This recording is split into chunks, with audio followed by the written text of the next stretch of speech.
Good morning, people of the internet. You're listening to Debi Radio 79.5 FM, a podcast where we discuss the movie Grosse Pointe Blank, 1 minute at a time. I'm your co-host, Dev. And I'm your co-host, Hugh, and on today's show, we are looking at minute 89 of the film. We return to the school reunion dance hall, and we arrive at the very, very tepidly built makeshift bar. Joining us again on today's show, we have Richard Cottrell and Graham Smith. Welcome back, guys. Hello. Nice to be back. It's good to continue having you on this week. Have you been enjoying it so far? We're still here. Yeah. Yes, I haven't mysteriously been unable to continue recording. Is this a thing? This is a thing when you have to do other recordings, things just fail. All of a sudden, you've got to wash your hair and you've got to, catch up on whatever show it is, and yeah. Either that or my headset would just mysteriously die. It does seem to run out of battery now and again. Oh wow. Oh wow! Well, I'm glad that we've still got at least two more episodes for you guys to do something. At least or only. Well, we'll find out. So we are, for those who haven't caught this week's episode so far, this is a slightly different run from the usual episodes. We are borrowing from fellow Movie by Minute podcasts with the idea of throwing you viewers in at the deep end with the film. No previous context. It's simply, here are the minutes that you're discussing this week. Watch it and let's see what you think. And so far, it's actually been incredibly illuminating, not least for revelations for Dev's character as a sadist. But back in terms of the film, genuinely giving us a fresh perspective and digging into some new ideas that we hadn't come across earlier on in it. Yeah, quite so.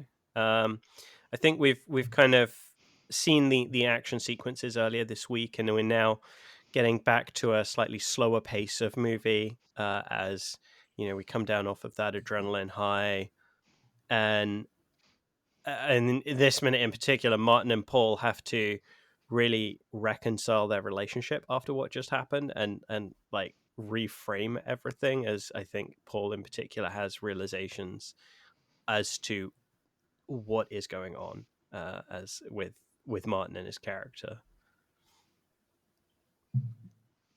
Absolutely, and I think I like the way Piven plays it. The two of them walking in to the hall, bathed in the red light, very kind of like Shakespearean Macbeth style, nice obvious symbolism, but then as they get to the bar,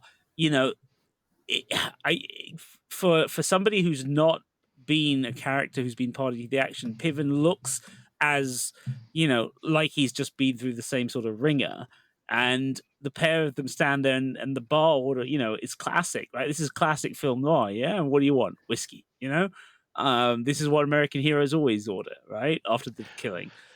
So an interesting point I spotted with this, and this is particularly of my interest, the whiskey they have, because like when I hear whiskey in an American film, I mentally think, oh, they're talking about bourbon, they're not talking about whiskey. Yeah, bourbon. But they've got a bottle of Glenfiddich on the table. Yeah, proper Scotch. Proper Scotch, and kind of big enough that at the time it would have crossed the pond. Like Scotch, the smaller Scotch is, your Islay, your Lefroy, your Bunnahabhain, your Ardbeg wouldn't have made it across at that time. That came later for Scotch whiskey, but Glenfiddich's kind of big enough to have done that earlier. Yeah, but I find it interesting that that's the whiskey on the table instead of something American. Given how obvious it is placed there with the label pointing towards the camp, whether that was a do you think that was that? Do you think that was the somebody's favorite bottle, and they managed to get a few quid to stick it in the? Yeah, I think so, because Cusack's an Anglophile, and the soundtrack to the film is very much full of British bands from the early 80s that he was a fan of at the time when he was at school. And so it doesn't surprise me that, there's a decent whiskey. But also it comes back to something we said earlier about the social status that's been changing in Detroit. Here we are in the suburbs of Detroit, and we have middle class and upper middle class people who are making good money off the end of the 80s into the 90s, but it's in industries that are costing America and the local economy, and so they can, I would not be surprised if they were like, yeah, we can afford a bottle of Glenfiddich for a reunion gig, if that And makes sense. I mean, actually, as you point out, in terms of at the expense of the local economies, on a wider scale, this is still the case because who's profiting off that? It's Scotch whiskey. It's coming across from Scotland. It's not Exactly. something Instead of local. bourbon. Yeah. Also, Yeah. the whiskey, there's Moet Chandon on the table as well, right? Yeah, It's French champagne. It is. It's a very makeshift bar, but it's a very well appointed bar, and it's an open bar, which explains the degree of inebriation of many of the attendees at this point in the evening. But it's also like, I mean, presumably you bought tickets to attend this, I'd have thought, but it's, they must have been pretty pricey tickets to cover this, or that money's coming from somewhere else. And this is at a time when high school funding in the US is really starting to change and deteriorate to the point of, cutting things from the curriculum aggressively, teachers really not getting the raises that even match inflation, and being stuck on, salaries that are barely livable. And, then having to stump up for classroom supplies increasingly, and all of this, it's a very noticeable and sharp contrast to the realities that are experienced in public schools at this time. I don't know quite how US schools work, but I know with a lot of schools in the UK, especially kind of when you look at the private schools, the old boys would potentially be invited to things and suggested to donate. They would. Yes. Like I've had from my old secondary school, we're building a new building. Do you want to buy a brick? And we can donate, 50 quid to buy a brick for this. Which led to a group of us suggesting we go down the local builders merchant, buy a pallet of bricks and dump that on their doorstep. The fact that the new building is going to be almost pure glass as well just makes this particularly good. Yeah, no, absolutely. I mean, it's a very, very noticeable difference as to how these things are done. But it does play into, as you said, the social sense, the sense of the social class in these areas. We definitely do things here in Britain very differently. The other thing I noticed, just like at the bar at the order, is that one's a whiskey and the other's a club soda. And again, this is kind of that reinforcement of, I don't know whether Martin just doesn't drink.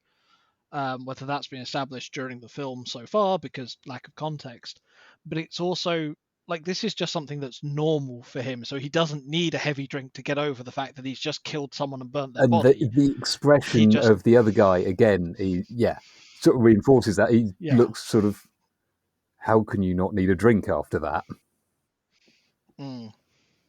Yeah, very much so. And so for a little bit of background for the two of you guys, Paul and Martin have had the conversation about what Martin does for a living before, and it was one of those conversations where it played out almost as if they're both kind of joking and buying into the joke.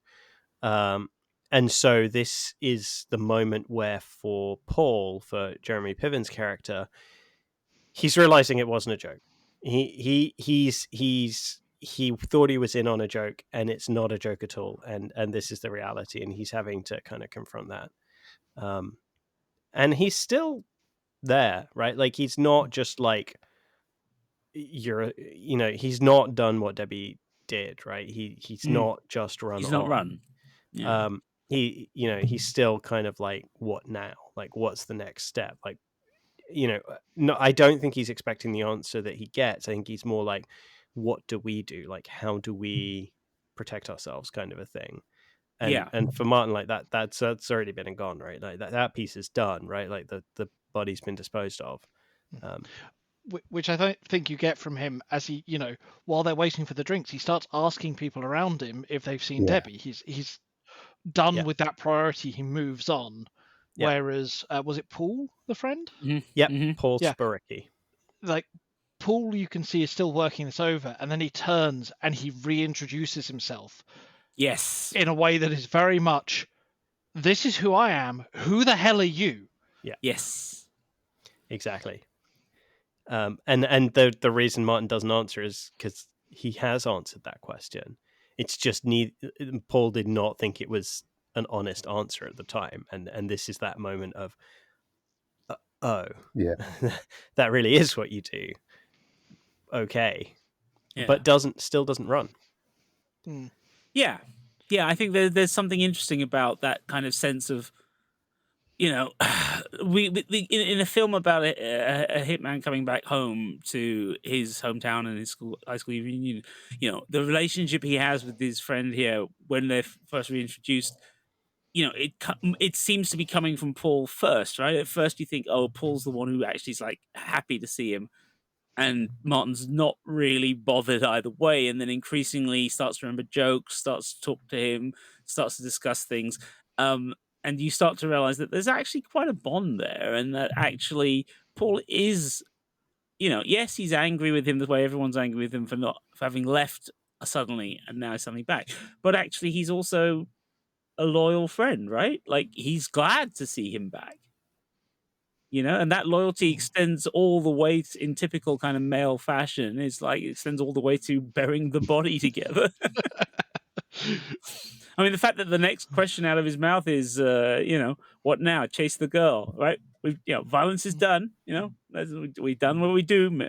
Man's got to do what a man's got to do. Now, what about the girl? Again, it's kind of feeding into those tropes: beat the bad guy, get the girl, and you know, precisely one done. Yeah, exactly. You know, it's almost like Paul is again, it's that degree of like near self-awareness of the characters within the film, you know, like he's almost on the verge of knowing he's in a movie, right?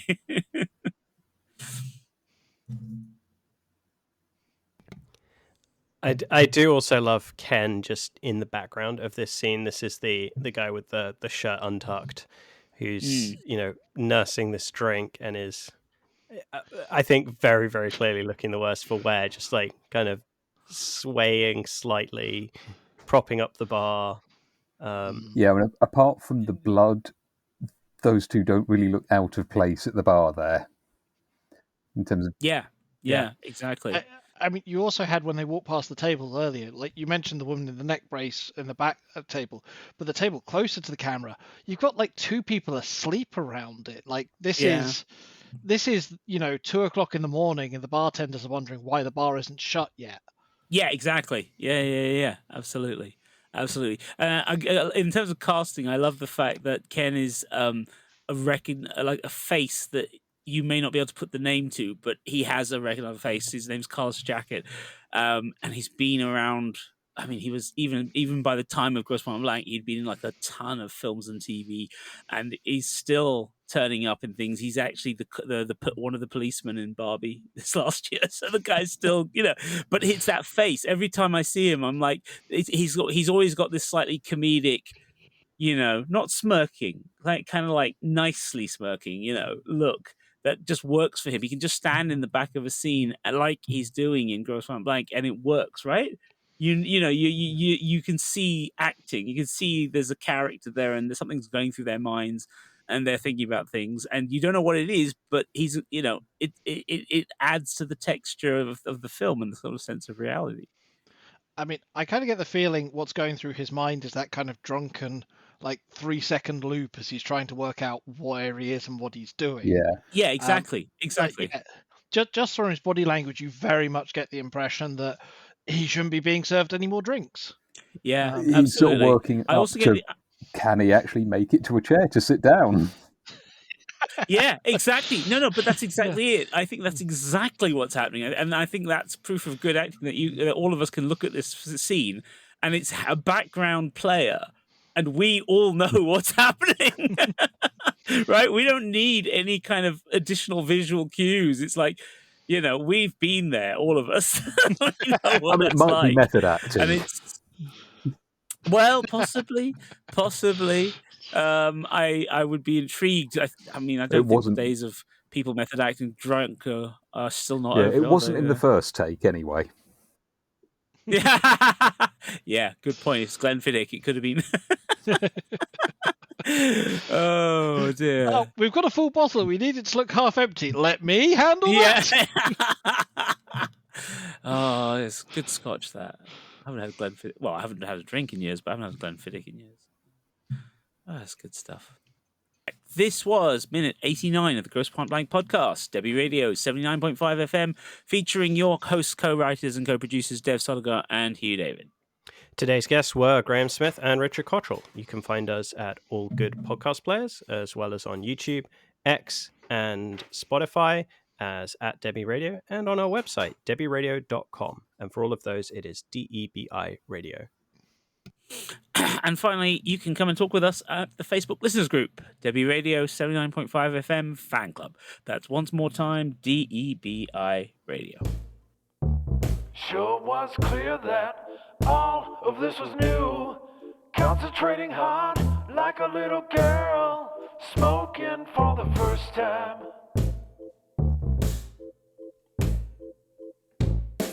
It wasn't done